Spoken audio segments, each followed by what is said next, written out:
Good morning, one and all. I am Professor Shreya Trivedi from AKDMC, Jamnagar. આ compulsory ઇંગ્લિશનો lecture છે. SYBA sem 4 compulsory English એટલે કે foundation course in English 4નો lecture આ છે. જે લોકોને કમ્પલસરી ઇંગ્લિશ રાખેલું છે એ લોકો માટેના લેક્ચર છે. જે લોકોએ મેઇન ઇંગ્લિશ રાખેલું છે એ લોકોને પણ કમ્પલસરી ઇંગ્લિશ હોય જ, એટલે એ લોકો માટે પણ આ લેક્ચર છે. આની પહેલાંના 3 કે 4 લેક્ચર્સ આપણે થઈ ચૂક્યા છે કે જેમાં આપણે સ્ટાર્ટિંગ સિલેબસથી કર્યું હતું કે સિલેબસમાં શું આવે છે એ જોયું આપણે. અને ગ્રામરનો એક ટોપિક ચાલુ કર્યો હતો જેનું નામ છે ડાયરેક્ટ અને ઇનડાયરેક્ટ સ્પીચ. પહેલાં તો સ્પીચ શું છે, તો કે વાણી, બોલી. અહીંયા સ્પીચ જે છે એને 2 પ્રકારમાં ડિવાઈડ કરવામાં આવેલી છે, જે છે ડાયરેક્ટ સ્પીચ અને ઇનડાયરેક્ટ સ્પીચ. ડાયરેક્ટ અને ઇનડાયરેક્ટ સ્પીચ એ 2 રસ્તા છે કે જેના દ્વારા આપણે કોઈ પણ વ્યક્તિના બોલેલા શબ્દ રિપીટ કરીએ છીએ. ડાયરેક્ટ સ્પીચ એટલે સામેવાળું વ્યક્તિ એટલે કે ત્રીજા વ્યક્તિએ જે પણ કાંઈ કીધું છે એને એ જ શબ્દોમાં એ વાક્ય રિપીટ કરીએ તો આપણે એને ડાયરેક્ટ સ્પીચ કહીએ છીએ. ડાયરેક્ટ સ્પીચ એટલે કે જેને જે શબ્દ સામેવાળા કે ત્રીજા વ્યક્તિએ બોલેલા છે એ જ શબ્દ આપણે રિપીટ કરીએ છીએ, એટલે આમાં ઇન્વર્ટેડ કોમામાં કોટ કરવાનું રહેશે.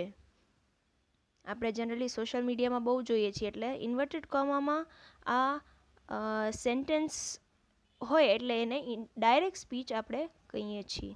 એનો એક એક્ઝામ્પલ અહીંયા જોઈએ.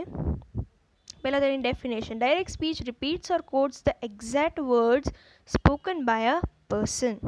એનું એક્ઝામ્પલ છે my friend said to me I am late today. હવે ઇનડાયરેક્ટ સ્પીચ, જેને આપણે રિપોર્ટેડ સ્પીચ તરીકે પણ જાણીએ છીએ, અધરવાઇઝ આપણે એને ઇનડાયરેક્ટ નરેશન પણ કહીએ છીએ. ઇનડાયરેક્ટ સ્પીચ ઓર ઇનડાયરેક્ટ નરેશન ઓર રિપોર્ટેડ સ્પીચ એટલે કે સામેવાળા વ્યક્તિ કે ત્રીજા વ્યક્તિએ જે કંઈ પણ કીધું છે શબ્દોમાં ફેરફાર કરી પણ મિનિંગ એ નહીં રાખીને જો આપણે સ્પીચ બોલીએ છીએ તો એ આપણે ઇનડાયરેક્ટ સ્પીચમાં આવે છે. When you report someone else's statement in your own words without changing in the meaning of the statement, it is called indirect speech. Example છે my friend told me that he was late that day. જે આગલું example આપણે જોયું એનું આપણે indirect કર્યું. એના પછી આપણે ચેન્જ ઇન ટેન્સ જોયું કે જેમાં આપણે કીધું કે ભાઈ સેડ છે એ સેડ હોય તો ઇનડાયરેક્ટ સ્પીચમાં સેડ જ આવશે. સેડ ટુ હોય ડાયરેક્ટ સ્પીચમાં તો ઇનડાયરેક્ટ સ્પીચમાં ટોલ્ડ આવશે.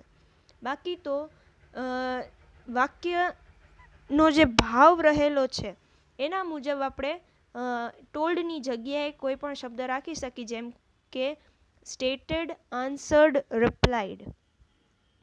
ધેટ વાપરવું, કન્જંક્શન ધેટ વાપરવું, કારણ કે ઇનડાયરેક્ટ સ્પીચમાં ઇન્વર્ટેડ કોમા ન હોય તો એ આપણે ઇન્વર્ટેડ કોમા કાઢવા હોય તો આપણે કન્જંક્શન યુઝ કરવું પડે જેનું નામ છે ધેટ.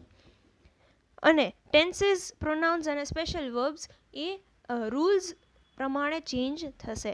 ટેન્સીસ આપણે જોયા કે સિમ્પલ પ્રેઝન્ટ ટેન્સ હોય તો સિમ્પલ પાસ્ટ થઈ જાય, પ્રેઝન્ટ કન્ટિન્યુઅસ હોય તો પાસ્ટ કન્ટિન્યુઅસ થઈ જાય, પ્રેઝન્ટ પરફેક્ટ હોય તો પાસ્ટ પરફેક્ટ થાય, સિમ્પલ પાસ્ટ હોય તો પાસ્ટ પરફેક્ટ, પાસ્ટ કન્ટિન્યુઅસ હોય તો past perfect continuous, past perfect હોય તો એમાં કોઈ પણ જાતનો ચેન્જ થશે નહીં. શેલ ઓર વિલ હોય તો વુડ, કેન હોય તો કુડ, મે હોય તો માઇટ, મસ્ટ હોય તો હેડ ટુ, ડુ ઓર ડઝ હોય તો ડીડ. આ થોડાક એક્ઝામ્પલ્સ આપણે જોયા ટેન્સીસના કે કઈ રીતે ટેન્સીસમાં ફેરફાર આપણે કરીએ છીએ. એના પછી પ્રોનાઉન્સને લગતા ફેરફાર જોયા કે જેમાં જો જ્યારે રિપોર્ટેડ સ્પીચમાં રહેલા પહેલા પુરુષના સર્વનામો એટલે કે આઈ, મી, માય, વી, અસ, અવ વગેરે હોય ત્યારે રિપોર્ટરને ધ્યાનમાં રાખીને એટલે કે રિપોર્ટરના પુરુષમાં બદલવા. જ્યારે રિપોર્ટેડ સ્પીચમાં રહેલા બીજા પુરુષના સર્વનામો એટલે કે યુ, યોર વગેરે હોય ત્યારે તેને લિસનરને ધ્યાનમાં રાખી એટલે કે લિસનરના પુરુષમાં ફેરવવા. અને થર્ડ, જ્યારે રિપોર્ટેડ સ્પીચમાં રહેલા ત્રીજા પુરુષના સર્વનામો એટલે he, him, his, she, her, it, they, them, their વગેરે હોય ત્યારે તેમાં કોઈ પણ જાતનો ફેરફાર થશે નહીં. એના એક્ઝામ્પલ્સ આપણે અહીંયા જોયા. હવે અમુક સ્પેશિયલ વર્ડ્સ હોય છે કે જે ડાયરેક્ટ સ્પીચમાં અમુક સ્પેશિયલ વર્ડ્સ હોય તો એ આપણે કઈ રીતે ઇનડાયરેક્ટ સ્પીચમાં ચેન્જ કરો એ છે. નાવ હોય તો ધેન થઈ જાય, હિયર હોય તો ધેર થાય, હિયર આફ્ટર હોય તો ધેર આફ્ટર, ધીસ હોય તો ધેટ, ધીઝ હોય તો ધોઝ, એગો હોય તો before, thus, so, today, that day, tonight, that night, last night, the previous night, yesterday, the day before or the previous day, tomorrow, the next day or the following day, last week, the week before or the previous week, next week, the week after or the following week, last month, the month before or the previous month, next month, a month after. Neither.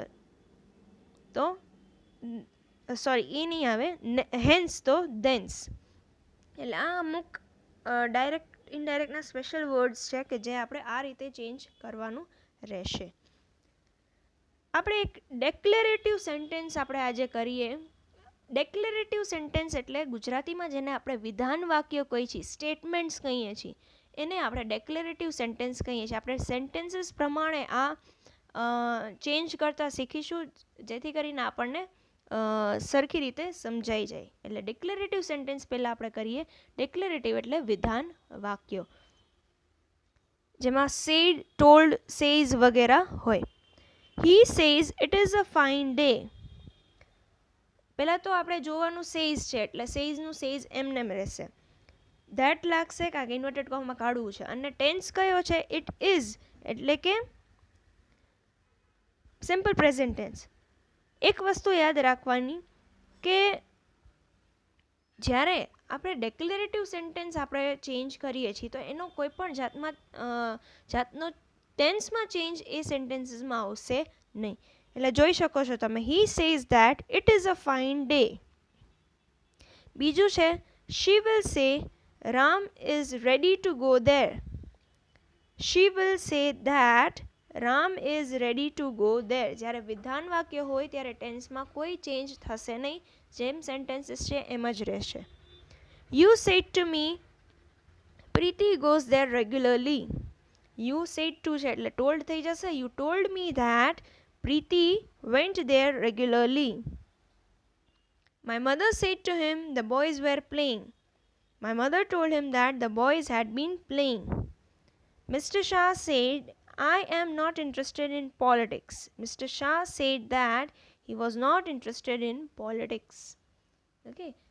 જેમાં સીધું સટ વિધાન જ હોય, statement જ કરેલું હોય કે એમાં કોઈ પણ જાતના ફેરફાર થાય નહીં એના આઈડિયામાં, ત્યારે આપણે ટેન્સમાં કોઈ પણ ચેન્જ થશે નહીં. બટ જો એમાં થોડા ઘણા ચેન્જીસ પોસિબલ છે, યસ નો ટાઈપ ક્વેશ્ચન્સ જો ઊભા થાય મગજમાં, તો આપણે એના ટેન્સમાં ચેન્જ કરીશું, જેમ આપણે છેલ્લા 3-4 વાક્યોમાં જોયું. આ હતા આપણા ડિક્લેરેટિવ સેન્ટેન્સ એટલે કે વિધાન વાક્ય ઓર સ્ટેટમેન્ટ્સ જેને આપણે કહીએ છીએ. નેક્સ્ટ બીજું નામ છે સ્ટેટમેન્ટ્સ. હજી ઘણા ટાઈપ્સ ઓફ સેન્ટેન્સીસ છે જે આપણે ભણવાના છે, પણ એ આપણે નેક્સ્ટ લેક્ચરમાં કરીશું.